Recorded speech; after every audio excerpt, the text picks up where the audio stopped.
திருப்பூர் தொகுதி அதிமுக எம்பியா இருக்கிறவங்க தான் சத்யபாமா. இவங்களுடைய கணவர் வாசு. சத்யபாமா கடந்த முறை பாராளுமன்ற தேர்தல்ல திருப்பூர் தொகுதி அதிமுக வேட்பாளரா போட்டியிட்டு வெற்றி பெற்றாங்க. இந்த நிலையில திருப்பூர் சத்யபாமா எம்பி மேல அவங்களுடைய கணவர் வாசு பரபரப்பு புகார் ஒண்ணு கொடுத்திருக்காங்க. அந்த புகார்ல சத்யபாமா தனக்கு கொலை மிரட்டல் விடுக்கிறதாகவும் அவங்களால தன்னுடைய உயிருக்கே ஆபத்து இருக்குன்னு சொல்லியிருக்காரு. அது மட்டும் இல்லாம கடந்த மாசமா கேரள மாநிலம் இடுக்கி பகுதியில தன்னை அடைச்சு வச்சு மெல்ல உயிரை பறிக்கிற விஷத்தை கொடுத்ததாகவும் குறிப்பிட்டிருக்காரு. குடும்ப தகராறு காரணமா கடந்த 2 ஆண்டுகளா சத்யபாமாவும் வாசுவும் பிரிஞ்சே இருக்காங்க.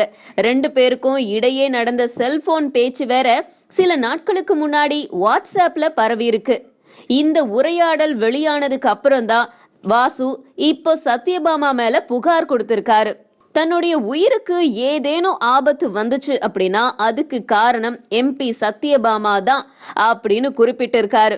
அதிமுகவுல பல முக்கிய பிரமுகர்களுடைய அமைச்சர் பதவியும் கட்சி பதவிகளும் பறிக்கப்பட்டு வருது. இந்த நிலையில கணவர் கொடுத்திருக்கிற புகார் கட்சி தலைமைக்கு தெரிஞ்சு என்ன நடக்க போகுதோ அப்படிங்கிற கலக்கத்துல இருக்காங்க சத்யபாமா எம்பி.